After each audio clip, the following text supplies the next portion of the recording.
quando você lê primeiro livro de Samuel, 1 Samuel, a partir do capítulo 11, você se depara com uma história muito triste de Davi e Betseba. Lembram? Quando, naquela época em que os reis iam para a guerra, Davi preferiu ficar no palácio e enviou Joabe, o comandante, com o exército para a guerra, e Davi ficou no palácio e foi no palácio, no momento de ociosidade, que ele almoça, cochila, levanta, vai para a varanda, e da varanda, ele vê Betseba tomando banho nua, manda buscá-la, e aí ele tem relação com ela, e aí começa todo o problema na vida de Davi relacionado a um pecado de adultério. Bom, não foi só Davi que teve problema, Sansão também teve problema. E tantos outros tiveram problema em outras áreas, mas pecaram do mesmo jeito. E a pergunta que fica é: por que hoje aumenta de forma preocupante o número de mulheres e de homens que estão praticando o pecado de adultério, sendo infiéis na relação? É claro, todos nós somos tentados, não é? Todo pecado é precedido por uma tentação. E a tentação é um assunto que o próprio Jesus fez questão de inserir na oração do Pai Nosso. Lembra da oração do Pai Nosso? Perdoa as nossas dívidas como nós perdoamos os nossos devedores. Não nos deixes cair em tentação, mas livra-nos do mal. A tentação é uma realidade para todos nós. O próprio Tiago disse: cada um é tentado por causa da sua própria cobiça. Cada um é tentado. E ele não disse que seria, que foi. Ele disse: cada um é tentado. Bom, a tentação então é uma realidade. Eu sempre digo que a tentação é um desafio nosso de cada dia. Eu, quando recebo uma mensagem, por exemplo, como eu tenho recebido, pastor, o que faço? Meu marido pegou uma conversa errada minha no WhatsApp com um outro homem, ou então minha mulher descobriu que eu tive um envolvimento com uma pessoa. O que fazer, gente, para proteger a mente?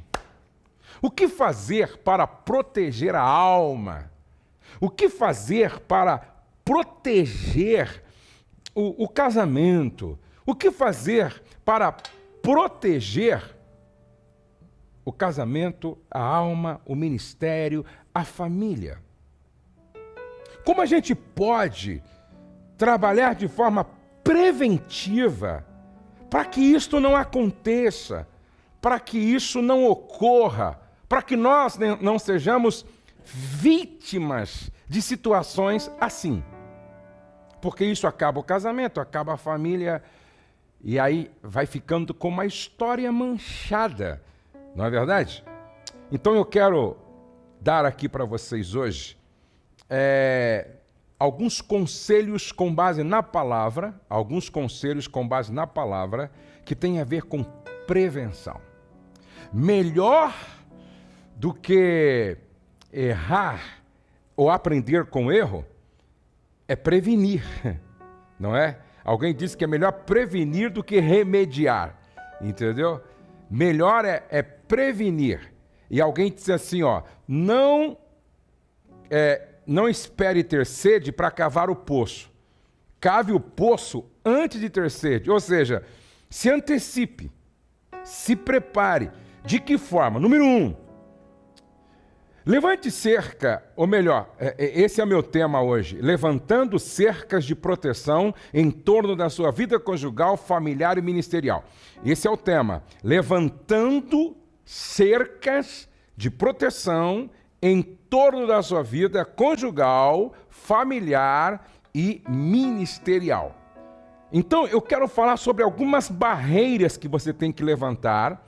Eu quero falar sobre algumas cercas de proteção que você tem que levantar. ok? Então presta atenção. A primeira cerca de proteção, a primeira barreira de proteção. Então você precisa levantar o quê? Barreiras, barreiras. Você precisa levantar barreiras de proteção, tá? Não tem como. Barreiras de proteção. Todos nós, e isso aqui, não tem bom. Todos nós precisamos levantar barreiras de proteção. E a primeira... Opa, não está funcionando isso aqui, Tem que ver qual é o que está funcionando aqui. Vamos lá. Vocês fizeram teste com todos eles? Ah, é? Estava funcionando? A primeira barreira de proteção olha aqui, peça, tá? Peça ajuda. Peça é assim mesmo que escreve? Peça ajuda? Muito bem. Às vezes, em quando a gente erra aqui, aí o pessoal fica mais prestando atenção no erro do que no conteúdo da mensagem. Por isso que tem que escrever certo. Peça ajuda sempre que for necessário. Sabe qual é o maior inimigo da nossa vitória, o maior inimigo do nosso sucesso, o maior inimigo da nossa cura, o maior inimigo da nossa alegria e transformação? O nosso orgulho. O seu maior problema não é o diabo. O seu maior problema não é o vizinho, a vizinha, o sogro, a sogra, o cunhado, a cunhada. O seu maior problema é você mesmo com o seu orgulho. Eu preciso vencer o orgulho e entender que ninguém vence sozinho. Segundo Reis, capítulo 4, verso 1, diz assim: E uma mulher das mulheres dos filhos dos profetas clamou a Eliseu, dizendo... Olha só, essa mulher está vivendo um problema. Ela perdeu o marido. Não é porque o marido foi embora com outra. O marido morreu. E tem muitas pessoas que perdem o cônjuge porque o cônjuge não morreu fisicamente, mas morreu como cônjuge, ou marido ou esposa. Essa mulher está vivendo um problema. Ela perdeu o marido morreu, ela sepultou o marido. E aí, diz o texto assim: meu marido, teu servo morreu. Ela falando para Eliseu. E tu sabes que o teu servo temia o Senhor e veio o credor para levar os meus 2 filhos para serem servos. Escute, por favor, essa mulher está diante de um problema grave, de um problema sério, de um problema difícil. Ela podia tentar resolver o problema sozinha. Ela podia tentar resolver o problema sozinha. Não, eu sou adulta, sou espiritual, meu marido também era crente, e eu vou dar o meu jeito. Não! Ou então ela poderia se deixar vencer pela pressão do problema, cair em depressão, se suicidar. Mas não! Ela vai em busca de socorro, ela vai em busca de ajuda, ela vai em busca de alguém que podia ajudá-la. Então essa é a primeira barreira que você precisa levantar em torno do seu casamento, da sua família, do seu ministério, da sua vida. Peça ajuda sempre que for necessário. Eu não tenho dúvida, tem gente que parou aí para me assistir, estava dando uma olhada assim no YouTube e parou aí. Estava dando uma olhada no Instagram e parou aqui. Nada acontece por acaso na vida daqueles que acreditam no governo de Deus. Vou repetir. Nada acontece por acaso na vida daqueles que acreditam no governo de Deus. Quantas pessoas perderam a batalha por orgulho? Não vou pedir ajuda, não vou pedir ajuda, não vou pedir socorro. Eu nunca me esqueço que um dia eu fui tocado assim, levado pelo Espírito a ligar para um amigo. Quando eu ligo para esse amigo, eu pergunto para ele: e aí, como é que você está? Do outro lado ele disse: estou péssimo. Eu disse: por quê? Ele disse: pisei na bola, pequei, errei, e é bem provável que o meu casamento tenha chegado ao final. Eu disse: vem aqui no meu escritório agora e traga a sua esposa também. E ele realmente foi no meu escritório e ali começou um processo de ajuda. Ele foi humilde para atender um pedido meu, dizendo, vem aqui no meu escritório porque eu vou te ajudar e ajudar a sua esposa. Isso faz mais ou menos uns 10, 15 anos e hoje esses caras trabalham com a gente e é uma bênção. Sabe por quê? Houve humildade para reconhecer que ninguém vence sozinho, pô. Até quando você vai esperar, irmã? Você vai esperar implodir tudo? Ô irmão, até quando você vai esperar? Você vai esperar implodir isso? Porque, presta atenção, um cara que está com problema de saúde, se ele não vai buscar ajuda no tempo certo, talvez quando ele for, já não tem mais jeito. Entendeu? E quantos ouvem o médico dizer assim, se você tivesse vindo 1 mês atrás, tinha solução. Se você tivesse vindo 3 meses atrás, quando apareceu, tinha solução. Agora, meu irmão, infelizmente, é uma questão de tempo, você vai morrer. Eu já vi isso acontecer. Então, o tempo de buscar ajuda é hoje. Não deixe para amanhã o que você deve fazer hoje. Então, essa é a primeira barreira que você tem que levantar. Segunda barreira. A segunda barreira que você tem que levantar é viva de acordo. Tenha um código. Viva de acordo com um código, tá? De integridade. Integridade. Viva de acordo com um código de integridade. Eu, você, todos aqueles que querem se manter no casamento, na família, no ministério, todos aqueles que querem vencer a tentação de errar em qualquer área, precisa levantar em torno de si, tá?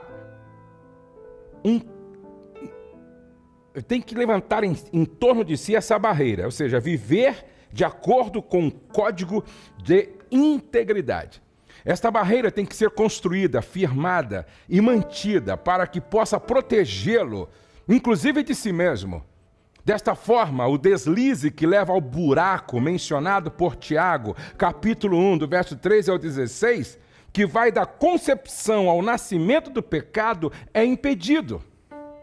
O desenvolvimento de um código de integridade começa quando você se compromete com as linhas mestras autoimpostas, que eu chamo de resoluções, que governam suas decisões e escolhas.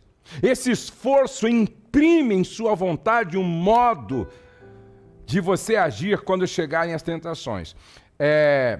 Jonathan Edwards tinha 70, se não me falha a memória, 75 resoluções. Ele escreveu, eu decidi.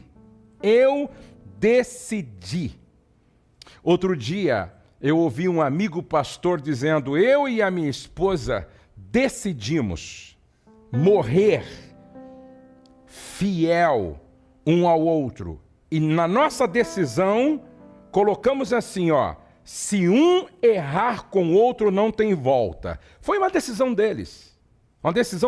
Mas os dois decidiram viver de acordo com um código de integridade. Presta atenção.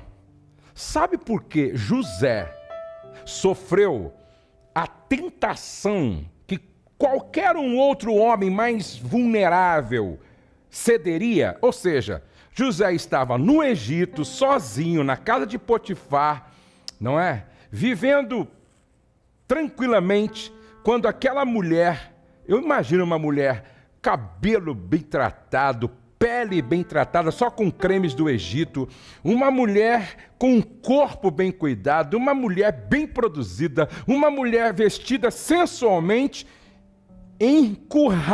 enquadra José, dizendo, eu quero me deitar com você, eu quero me entregar para você, eu quero ter uma noite com você, um momento com você.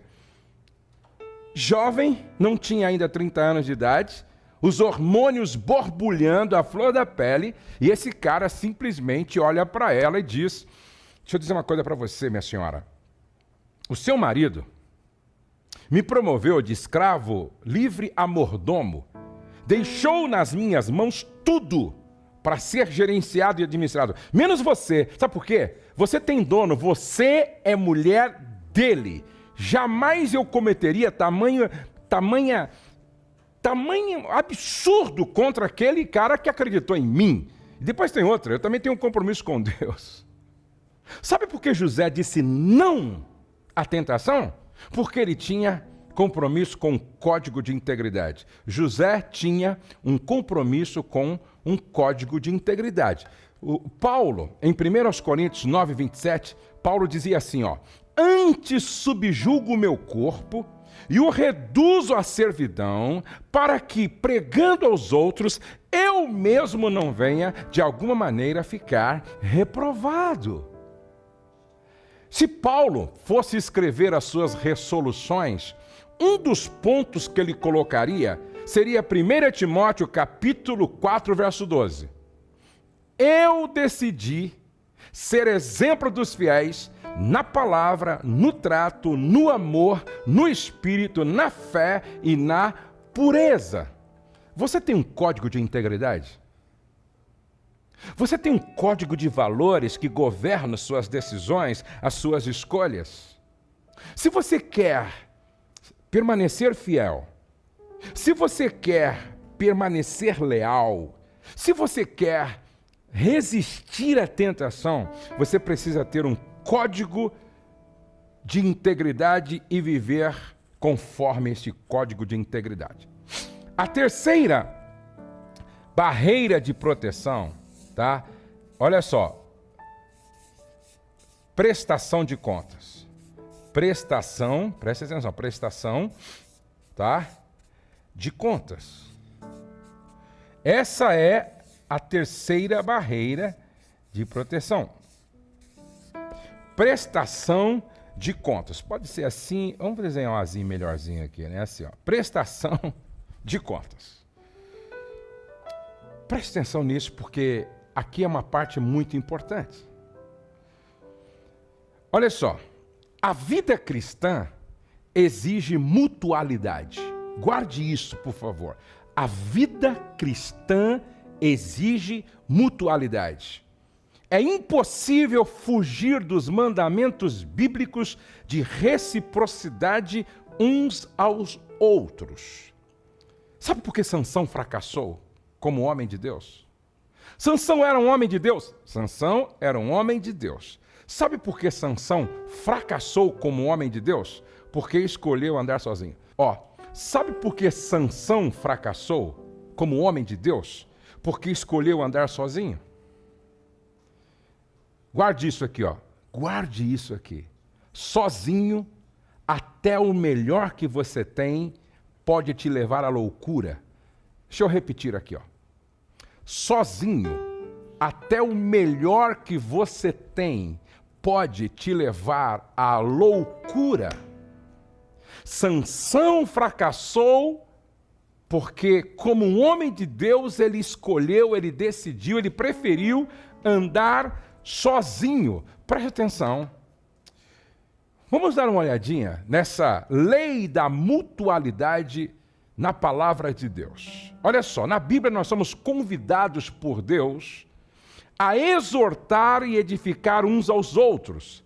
Olha só, na Bíblia nós somos exortados a edificar uns aos outros. 1 aos Tessalonicenses 5 e 11. Segundo, a aconselhar uns aos outros. Romanos 15 e 14. Terceiro, considerar uns aos outros para incentivar ao amor e às boas obras. Hebreus capítulo 10, verso 24 e 25. Encorajar uns aos outros todos os dias, de modo que ninguém seja endurecido pelo engano do pecado. Hebreus 3, verso 12 e 14. Tiago 5 e 16. Confessar os pecados uns aos outros e orar uns pelos outros. Restaurar uns aos outros quando alguém tropeçar, cair, pecar. Gálatas capítulo 6, verso 1. Então, você precisa entender que o cordão de 3 dobras não se quebra com facilidade. Você precisa entender esta lei do uns aos outros. A história nos mostra a importância de relacionamento, de mutualidade e prestação de contas. O evangelista John Wesley criou um plano de prestação de contas e mutualidade que incluía 4 perguntas para os pequenos grupos. 4 perguntas. Olha só que legal. O grupo se reunia, vamos supor, se reunia aqui, ó, né? O grupo se reunia e nesta reunião era feita, viu, Enoque? 4 perguntas. Seria interessante de fazer essas perguntas aqui, hein? Olha as perguntas. Quais os pecados que você cometeu desde o nosso último encontro? Quais as tentações que você enfrentou? Como você conseguiu livrar-se delas? O que você pensou, falou ou fez sobre o qual tenha dúvida se é pecado ou não? Aí eu incluí uma 5ª pergunta. Você acaba de mentir em alguma dessas respostas? São perguntas de prestação de contas que a gente precisa responder. Presta atenção. Uma vida não supervisionada não é vivida com responsabilidade. Uma vida não supervisionada não é vivida com responsabilidade. O casal precisa prestar conta um para o outro. Os amigos precisam prestar contas um para o outro. Presta atenção, a prestação de contas é uma barreira que a gente levanta em torno da nossa integridade. 4ª barreira, presta atenção. 1ª barreira, peça ajuda, viva de acordo com o código de integridade, prestação de contas,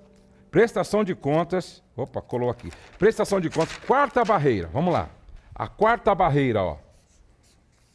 4ª barreira, cultive uma aliança com um companheiro de oração.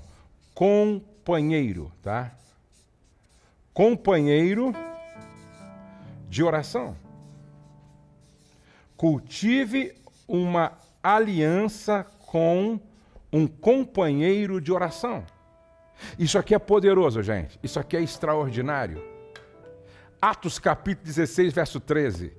No sábado saímos portas afora para a beira do rio, onde julgávamos haver um lugar de oração. Paulo e Silas. Atos 16 e 16. Ora, aconteceu que quando íamos ao lugar de oração, Paulo e Silas. Atos 16 e 25. Pela meia-noite, Paulo e Silas oravam e cantavam hinos a Deus. Atos 3 e 1. Pedro e João subiam ao templo à hora da oração. A 9ª. Deixa eu fazer uma pergunta para você. Com quem você ora? Quem é o seu parceiro de oração? Com quem você tem uma aliança para orar juntos? Você tem um parceiro de oração?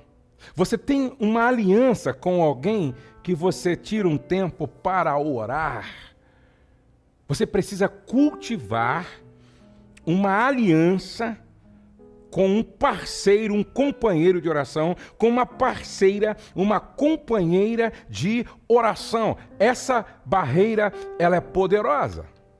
Essa aliança deve ser fundamentada na confiança mútua. Essa aliança deve ser duradoura. O pastor, o líder, o marido precisa encontrar ou falar pelo telefone com um companheiro de oração pelo menos a cada 15 dias. Deve haver entre os dois o compromisso de um orar pelo outro, ao menos uma vez no dia. Deve haver entre os dois prestação de contas. Agora, aqui, ó, essa barreira também eu acho muito importante.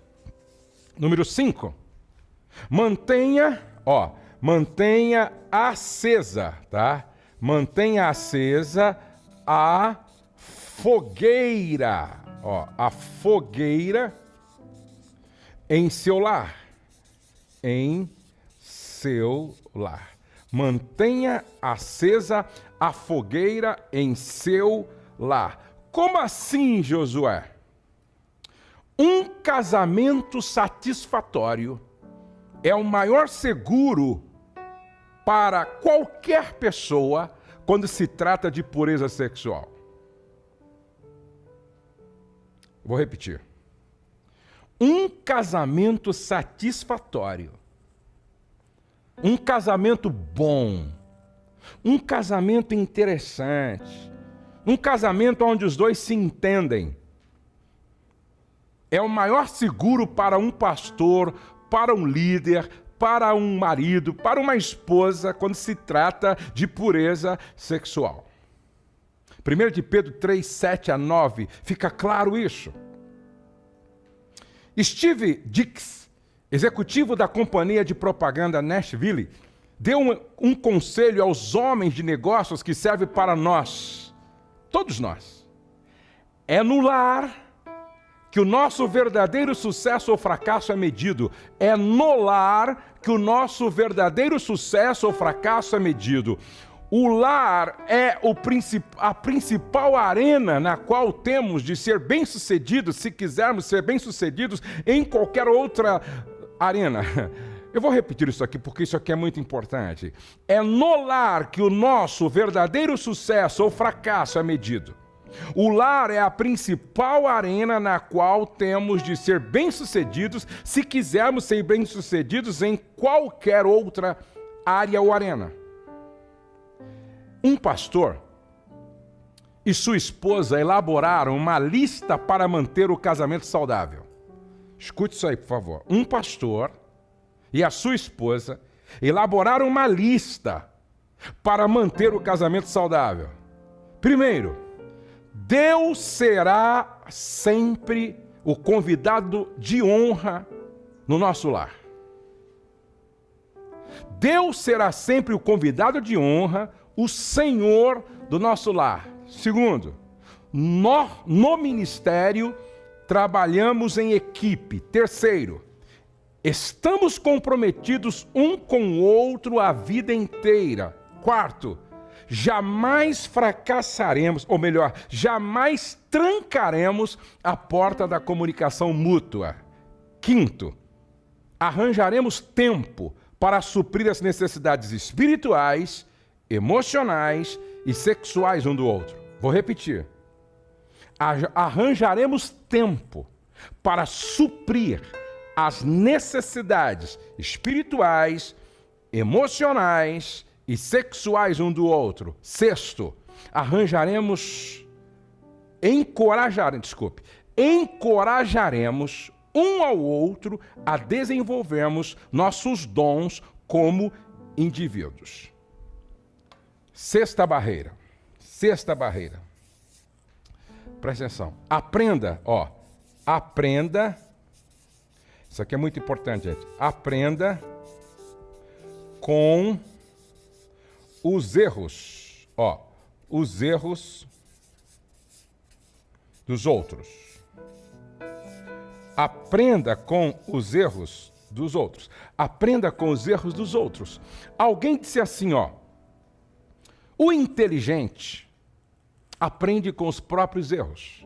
O sábio empresta os erros dos outros para aprender a fim de não errar. O inteligente aprende com os próprios erros, mas o sábio empresta os erros dos outros para não errar.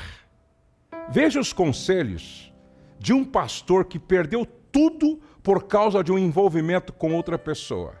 Primeiro conselho que ele dá: há muita coisa em jogo, seja prudente. Segundo conselho: não aconselhe pessoas do sexo oposto sozinho. Terceiro conselho: não se iluda pensando ser forte demais para ser tentado. Nada é a prova de idiotice. Quarto conselho: não partilhem suas histórias durante o aconselhamento.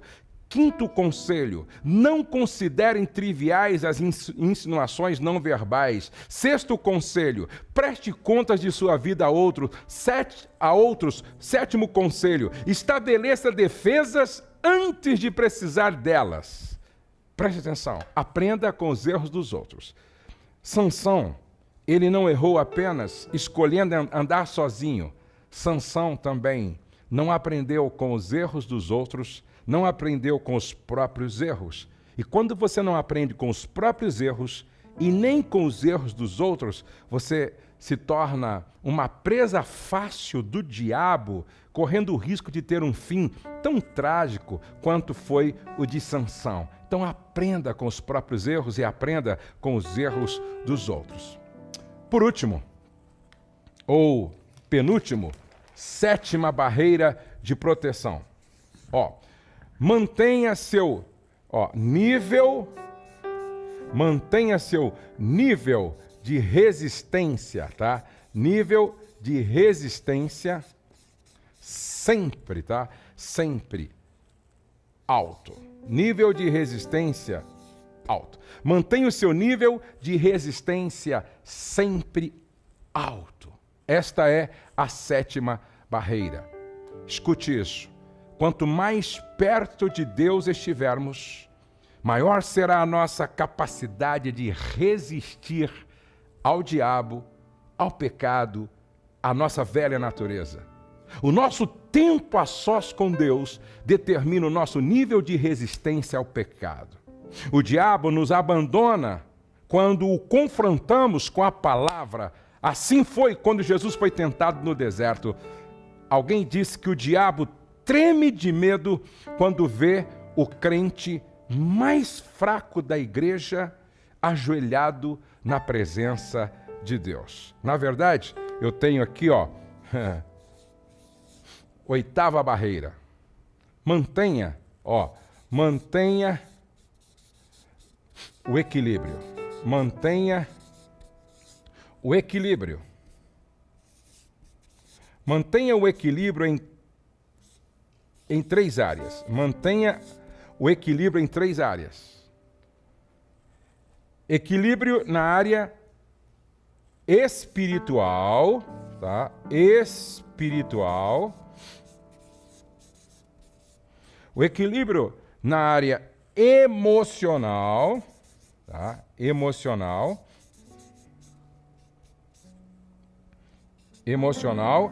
E na área física. Presta atenção.